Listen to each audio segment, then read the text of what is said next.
Moin Leute, heute nehme ich euch mal noch mal mit für ein Shooting. Heute ist Victoria da und die wird gerade geschminkt von der lieben Lena. Und ich habe die Zeit, um ein bisschen auf euch voll zu labern. Das mache ich ja am liebsten. Und wir bauen heute mal das erste Set auf, gemeinsam. Ich bin mir selber noch nicht sicher, ob es funktioniert, ob das gut wird oder nicht. Wenn nicht, müssen wir halt ein paar Anpassungen machen. Das ist kein Thema. Und zwar habe ich hier gerade so eine V-Flat, in die ich versuche gleich rein zu bouncen. Und ja, also, da ich das Kantenlicht, Seitenlicht für Victoria zu bauen, das zweite Licht weiß ich noch nicht. Vermutlich werde ich die Lantern hier nehmen. Mal gucken, ob ich da auch noch ein V-Flat benutze. Muss ich mal sehen und ich muss mal gucken, wie hart ich das Licht haben will. Das probieren wir gleich so ein bisschen aus. Grundsätzlich kann ich als Vorteil von so einem von so einem V-Flat kann ich die Richtung ziemlich gut steuern, indem ich das Ganze etwas weiter oder näher zusammenstelle oder aufklappe. Und ich habe auch die Möglichkeit, mit dem Lichtformat zu variieren. Entweder nehme ich einen etwas größeren, dann wird das Ganze wahrscheinlich noch mal ein bisschen weicher und ich stelle den Lichtformat etwas weiter weg von der V-Flat. Dann wird das Ganze ein bisschen weicher, oder ich nehme was Kleineres und stelle es relativ nah dran. Das heißt, die projizierte oder die reflektierte Fläche bleibt klein, dadurch bleibt das Licht hart. Probieren wir einfach gleich ein bisschen aus. Bin ich mal gespannt. Ein paar Looks hat Victoria auch schon mitgebracht, haben wir auch schon angeguckt. Müssen wir gleich uns für ein Outfit entscheiden. Machen wir gleich, wenn die Mädels soweit fertig sind. Da sitzen sie. So, ich glaube, ich habe mich entschieden für ein weiteres Seitenlicht. Ich glaube, durch die gesamte Reflexion hier im Studio, wie gesagt, ihr kennt das ja, meine Deckenhöhe ist jetzt nicht so hoch und das Studio ist auch nicht so groß, wird es hell genug werden. Und deswegen gucken wir mal, dass ich hier so ein Seitenlicht platziere. Das ist eine Lantern, die streut eigentlich ziemlich gut in das V-Flat rein und wird uns dann hoffentlich ordentlich auffällen. Und dann muss ich mal gucken, wie ich die beiden Lichter zusammen synchronisiere von der Blitzleistung. Eigentlich möchte ich eher so ein bisschen so ein Hinterlicht haben. Das heißt, dass ich dieses Licht hier vermutlich etwas stärker stellen werde. Ich muss auch mal sehen, ob ich das mit dem Beauty Dish und dem Diffusor noch so drauf lasse. Bin ich mir noch nicht ganz sicher. Wir werden sehen, wenn wir die ersten 1, 2 Bilder gemacht haben. Und genau. Und dann müssen wir ein bisschen Geduld haben, bis ich mein Licht so richtig eingestellt habe. Und dann geht es erst richtig los. Aber ich glaube, das werden wir halt schon hinkriegen. Ich bin gespannt, ob es klappt. Ihr hoffentlich auch. Problem mit den großen Models immer, dass sie sich hinknien müssen und man irgendwas an denen machen muss.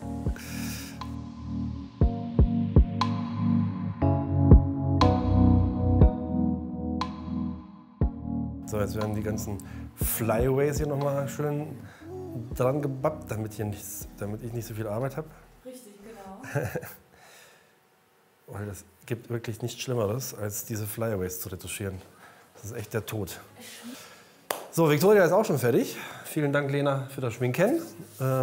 Jetzt geht es bei uns gleich los.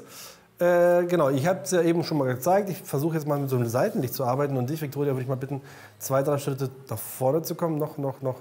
So ungefähr, genau. Ich habe jetzt eigentlich gar kein direktes Licht von vorne, außer das, was eben hier von der Seite ein bisschen so reingeworfen wird. Ich glaube aber, dass durch die Reflexion das Ganze mehr als genug aufgehellt sein wird. Und ich mache jetzt einfach ein paar Testshots und dann sehen wir, wo wir noch zu verbessern haben. Dann bauen wir das mal Schritt für Schritt auf. Genau. So. Mal kurz schauen. Ja, das Bild ist sehr dunkel. Ich muss also noch ein bisschen mehr Leistung drauf bringen. Das Kantenlicht hinten ist gerade bei einer Viertel gewesen. Jetzt habe ich es mal auf ein Halb hochgedreht. Und das Seitenlicht habe ich jetzt mal vom 16. auf ein Achtel hochgedreht. Und probiere das Ganze nochmal. Ja, sehr schön. Ja, ich mag den Look insgesamt. Es ist ein bisschen dunkel. Das wird ich aber jetzt nicht mehr über die Blitze aufhellen, weil ich nicht noch unbedingt mehr Leistung rausziehen will. Ich bin bei einer Blende von 7,1 gewesen und gehe jetzt mal auf Blende 5,6. So, gucken wir mal.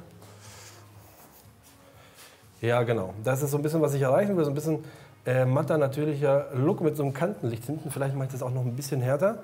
Und ich glaube, ich möchte auch ein bisschen mehr Licht auf dem Hintergrund. Deswegen werde ich jetzt von dem einen V-Flat das Türchen ein bisschen öffnen und hoffe, dass dann ein bisschen mehr Licht auf den Hintergrund fällt. Und dann probieren wir es nochmal aus. ISO ist übrigens 100, ist bei mir im Studio immer so. Oh, mega, ja, da fangen wir schon mal an. So, und dann mache ich nochmal 2, 3 Shots. Schauen wir das Ganze an. Ich gehe auch nochmal auf die Belichtungswarnung und schaue, ob irgendwas ausbrennt, aber das ist bei dem Setup nicht so richtig die Gefahr. Und genau, dann würde ich dich bitten, Victoria, einfach Lust zu legen. Genau. Einmal gerne noch mal einen Schritt nach vorne zu mir. Ja, sehr schön. Ja, mega. Yes, sehr gut. Ja. Yes. Sehr schön. Könntest du die Haare so ein bisschen auf die Seite machen, dass wir so ein bisschen mehr... Genau. Das ist nicht so schlimm, das kriegen wir. So.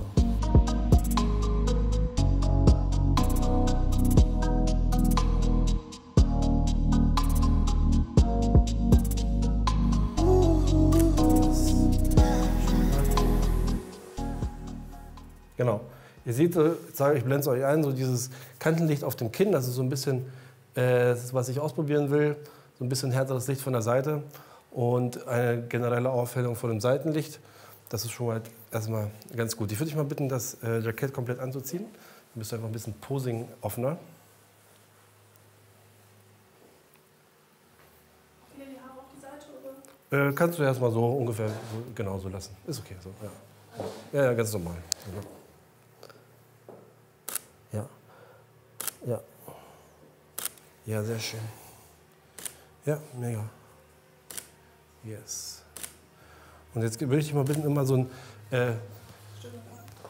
genau, aber nicht jetzt permanent, sondern einfach mal so einen ganz, ne, so einen kleinen Sprung mit rein einbauen. Einfach so ein bisschen Bewegung reinkriegen. Yes. Ja. Ja, sehr gut. Yes. Ja. Ja. Yes, sehr gut. Ja, sehr schön. Und genau, wieder frei. Yes. Arbeite gern. Lass mal das Jackett so ein bisschen fallen. So auf Ellbogenhöhe auf beiden Seiten. Genau, und dann kannst du. Ja, perfekt, genau. Diese Variation reinbringen. Sehr schön. Yes. Ja, mega. Sehr cool. Yes. Ja, super. Yes. Mach ich auch seitlich? Ja, klar. Voll bewegen. Dein Ding. Yes. Yes. Super. Yes. Und 3, 2, 1. Yes. Und 1. Sehr schön. So, ich habe ein kleines Studio, das heißt, man sieht bei mir immer so ein bisschen auch teilweise die Lichtformer mit rein. Das ist für mich nicht so schlimm, weil ich die einfach hinten raus wieder wegretuschiere und dann das Bild clean wirken lasse. Ich weiß, die Puristen unter euch würden das so nicht machen, aber für mich ist das nicht so wichtig und ich mag die Bilder sehr gerne. Ja, besonders die Blickrichtung mag ich gerne, weil man so ein bisschen das Kantenlicht ganz gut auf dem Gesicht sehen kann. Genau, sehr schön. Ich würde jetzt aber das Set ein bisschen ganz leicht verändern, dass ich so ein bisschen mehr Licht auch von vorne auf Victoria bekomme. Das heißt, ich ziehe jetzt einfach nur die V-Flat statt von der Seite so ein bisschen mehr von vorne. Und dann könnt ihr auch sehen, was das für einen Unterschied insgesamt machen wird. Und könnt euch überlegen, was euch besser gefällt. Dich würde ich bitten, ein Stück nach da zu gehen. So, perfekt und bleiben. So ist okay. Sehr gut. Sehr gut. Ich musste selber kurz überlegen. Genau. So, jetzt gucken wir mal, wie das hier von dem Balancing des Lichts aussieht. Ja, sehr schön. So.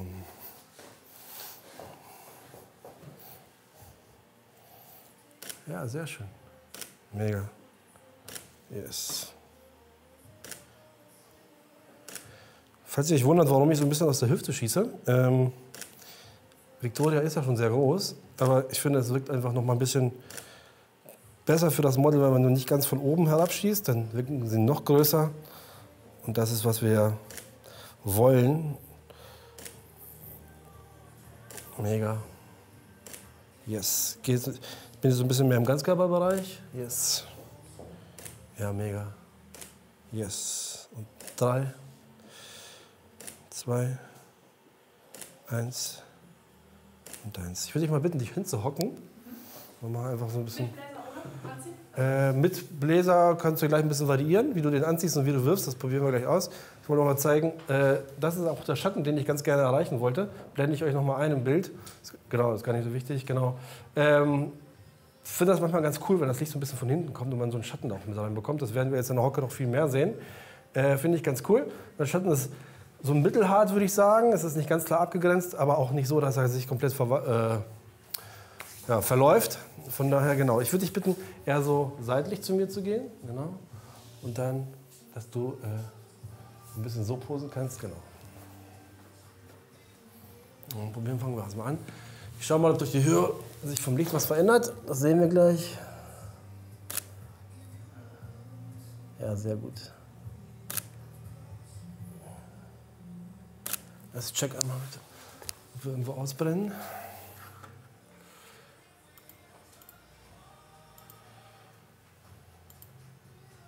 Nein.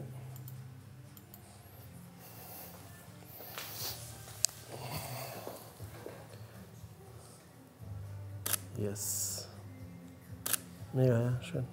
Ja, super. Ja. Ja, sehr gut, genau. Gerne so ein bisschen mit den Händen, genau, eher oben mitarbeiten.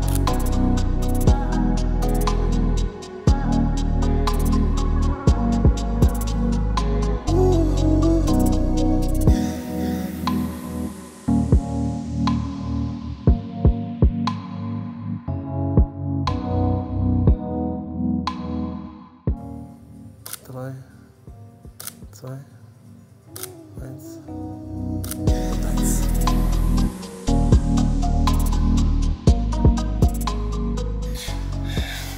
So, ersten Look haben wir drin. Jetzt machen wir ein bisschen was mit natürlichem Licht. Die Sonne kommt ein bisschen um.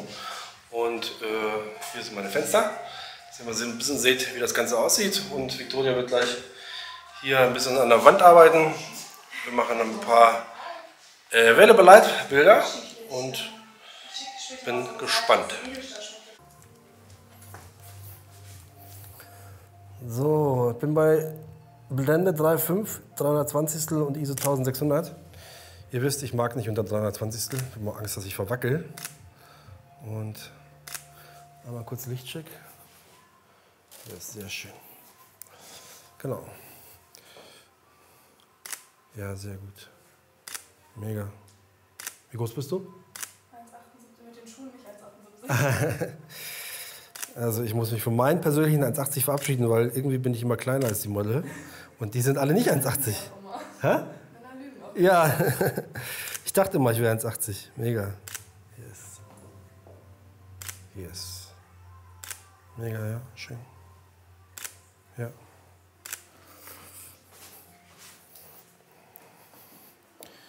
So, komm mal auf mich zu so ein bisschen. Genau. Gerne mit Bewegung, genau. Einfach. Yes. Yes. Mega. Yes. Ja, super. Mega. Ja, das sagst du gerne, also du hast es fast vorne, genau, und dann auf Handgelenkhöhe fallen lassen. Also du fasst es erst vorne, dass die Ärmel drin bleiben, genau, und dann lässt es, genau. Ja, genau. Yes. Yes. Mega, ja. Super. Yes. Yes. 3, 2, 1. Yes. So, wir haben Victoria schon ein neues Outfit angezogen und ein bisschen was im Tageslicht gemacht. Eigentlich gleiches Setup wie eben. Ihr seht es hier, ich blende es euch auch nochmal ein. Victoria hat so einen schönen Jeans-Look an. Ein Hemd, was ich hier hatte, und eine Jeans von ihr. Und jetzt wollte ich noch ein bisschen was blitzen, und zwar mein aktuelles Go-To-Light, was ich irgendwie so richtig am liebsten mag. Ich helle hier die Wand ziemlich stark auf. Und von vorne mache ich das in der Variation nur so, wie es mir gefällt. Manchmal mache ich gar kein extra Licht von vorne. Manchmal ein bisschen was Hartes, manchmal was Weiches. Das sehe ich gleich. Easy peasy und entspannt. Victoria will ich schon mal bitten, sich einmal in der Mitte zu platzieren. Du kannst dir gerne Schuhe anziehen, das wird ja auch nicht wärmer. Und dann hast du auch eine bessere Körperhaltung. Genau, und genau, wir machen jetzt wieder 1, 2 Testshots und sehen dann, wie es uns gefällt. So, steigen wir ein mit einer ISO 100, das machen wir immer. Ich mache das immer im Studio, wie wir es machen, weiß ich nicht. Und einer Blende von 7.1 oder 8. Ich glaube, ich nehme mal 8. Und dann muss der Auslöser drauf. So. Dann mache ich mal 1, 2 Testshots. So. Ja, es ist gut zu dunkel von vorne, deswegen werden wir gleich noch ein weiteres Licht dazu platzieren. Ich sehe erstmal zu, dass ich beide Blitze auf gleicher Leistung kriege. Ja, sehr schön. So viel zu dunkel ist es gar nicht. Ich finde es auch gar nicht so schlimm. Also könnte man jetzt einfach noch über ein bisschen mehr Reflexion hinbekommen. Also ihr könnt sehen, man hat durch die Reflexion auch von vorne schon ganz gutes Licht, obwohl ich hier gar keine Lichtquelle habe, die das erzeugen könnte. Aber ich hole mir jetzt einen zweiten dazu.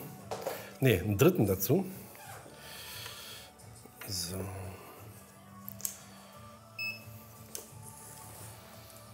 Und den habe ich jetzt mal auf ein Sechzehntel. So. Genau. Und der ist Bare Bulb einfach drauf, kein Lichtformer.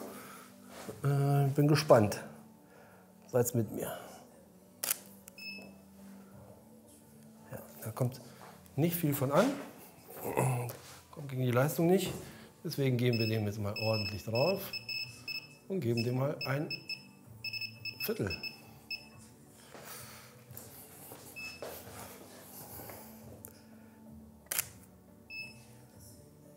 Ja, sehr schön. Das ist aber eine schöne deutliche Aufhellung von vorne und ein schönes hartes Licht. Wenn wir eine kleine Lichtquelle haben, wird nur noch härter werden, wenn ich einen Standardreflektor drauf packe. Habe ich jetzt aber keine Lust zu, weil ich eigentlich von der Härte das ganz gut finde. Mega. Yes. Yes. Ja, mega. Yes. Super. Yes. Ja, mega. Yes. Mega. Ich zeige euch nachher noch eine Bearbeitung, wie ich es dann gerne mag, weil ich dann in der Gradationskurve die Highlights ein ganzes Stück nach unten drücke, sodass sie ein bisschen ins Gräuliche abtauchen. Ja, ich will euch mal schnell zeigen, was ich damit meine. Und zwar arbeite ich dann hier immer mit der Gradationskurve und ich will jetzt nicht zu sehr darauf eingehen, wie die funktioniert. Dafür gibt es andere Tutorials hier, aber im Grunde könnt ihr euch merken, dass hier rechts die hellen Stellen widerspiegelt werden und hier auf der linken Seite die dunklen.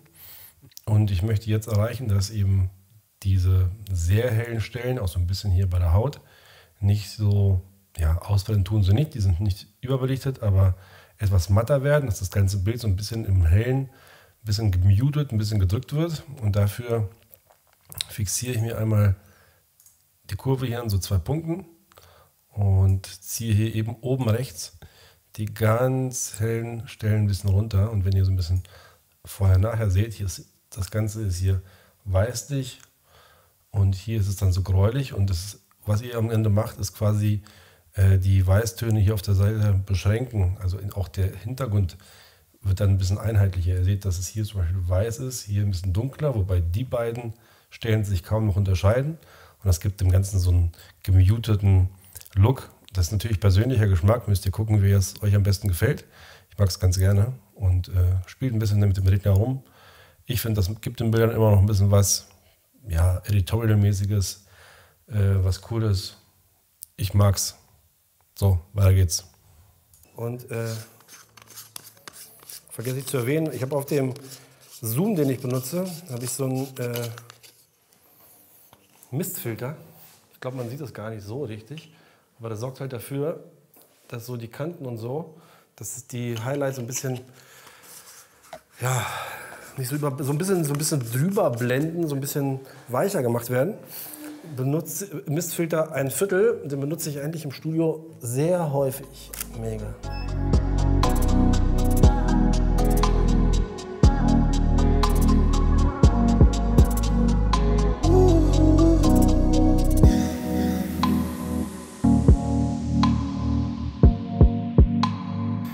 So, nächster Look.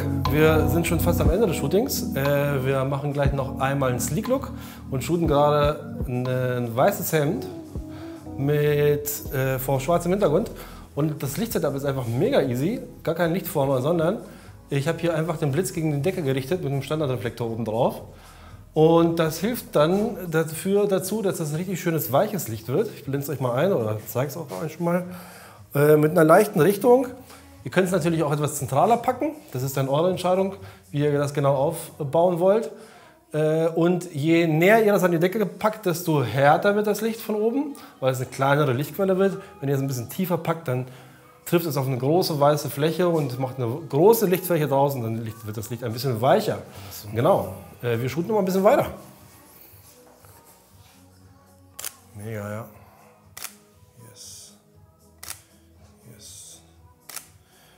Ja, super schön. Yes. Mega. Oh, wow. Klasse, ja. Wir können mal probieren, dass wir das Licht noch ein bisschen weicher machen. Ihr könnt da einen Lichtformer eurer Wahl nehmen. Ich nehme jetzt einfach mal so einen Schirm, der ist ziemlich easy. Und packt den vor den Reflektor. Ihr könnt jetzt auch eine Lantern nehmen oder irgendwas anderes. Und dann gucken wir uns gleich mal an, wie das Ganze hier sich auswirkt. Ja, schön geht nicht drauf, wenn man das drauf hat. Okay. Auch wieder was Neues gelernt. Ne? So.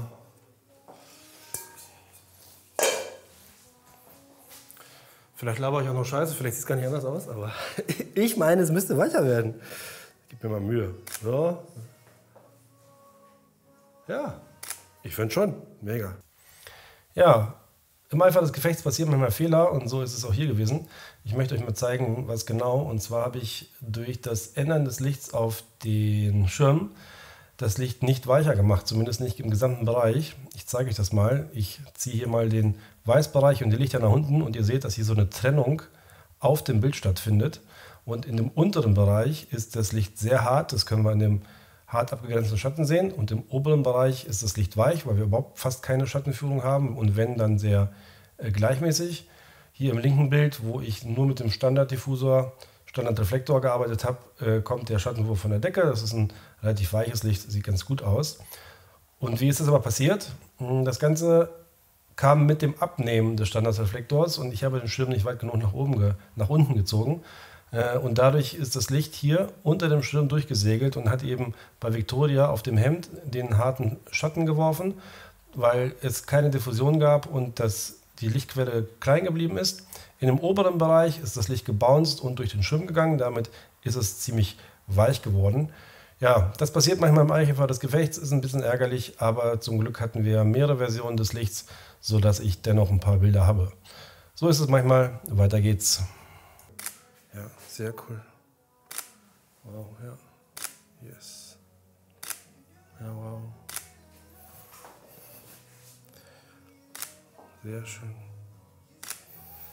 An dieser Gelegenheit natürlich auch nochmal Props an unsere Visagistin, die ein tolles Make-up gezaubert hat. Ich verlinke euch Lena natürlich. Wenn ihr ein schönes Make-up braucht, dann wendet euch vertrauensvoll an sie. Ich mag es richtig gerne. Yes. Und 3, 2, 1. Und wir sind drin. Super. Vielen Dank.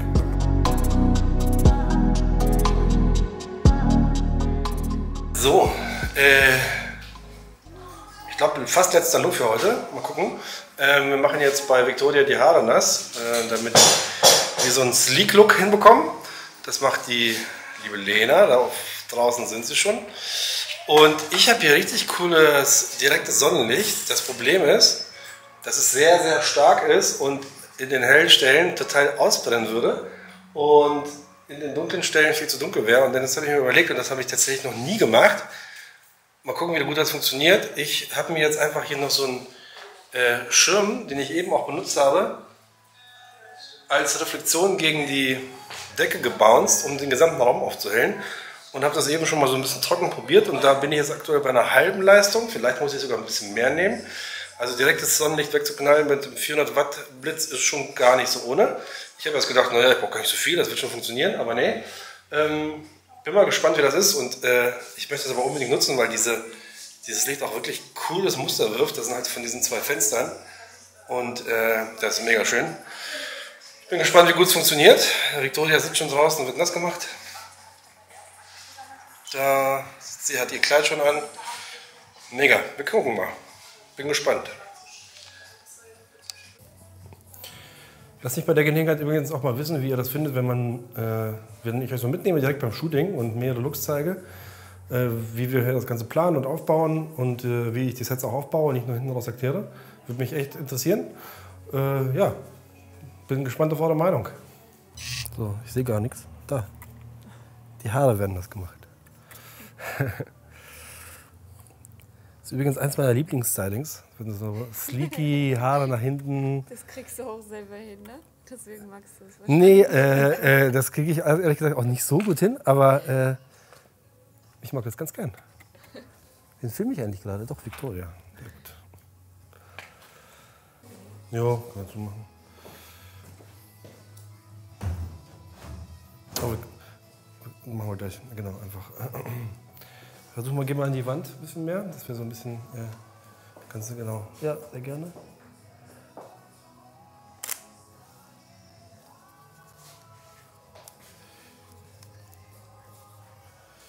So.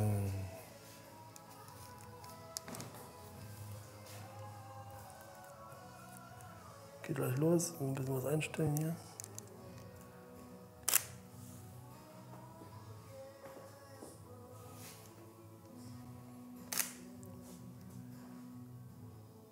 Yes.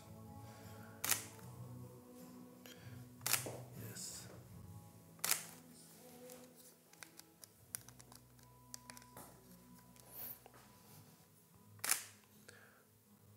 Da kannst du ein Stück nach links gehen? Links. Mein links, sorry. Genau. Mega. Oh wow. Yes. So Leute, ich habe jetzt eine Blende von 5 und eine Blitzleistung von 1,5 bei einem 400 Wattsekunden Blitz. Und ich finde, das ist eine ganz gute Mischung mit dem Licht draußen. Das Problem ist natürlich, dass die Wolken sich ab und zu davor schieben. Und dann muss man hier übelst nachjustieren. Das ist halt so die Sache mit Tageslicht. Aber ja, wow, sehr schön. Yes. Oh wow, yes. Klasse. Ja, mega. Wow, ja. Yes. Ich bin ja echt nur am gucken, dass ich das Licht kontrolliere, weil die Wolken sich hin und her schieben. Weil ich habe jetzt bei schwächerem Licht auf dem Achtel abgeblendet für den Blitz, um eben genug von dem Draußenlicht mit reinzukriegen. Sieht mega aus, danke Victoria, sieht super aus. Sehr schön. Yes. Ja, mega. Yes. Klasse, ja. Wow, super. Mega. Sag ich mal, wie es aussehen würde, wenn ich nicht dazu blitze. Dann seht ihr, das ist hier ordentlich unterbelichtet. Mega. Ich bin jetzt bei einer 2,8 und einem Achtel. Mega. Yes. Könnt mir gerne in die Kommentare schreiben, wie ihr das machen würdet in so einer Situation. Aber ich finde es super. Yes. Yes. Und 3, 2, 1. Yes.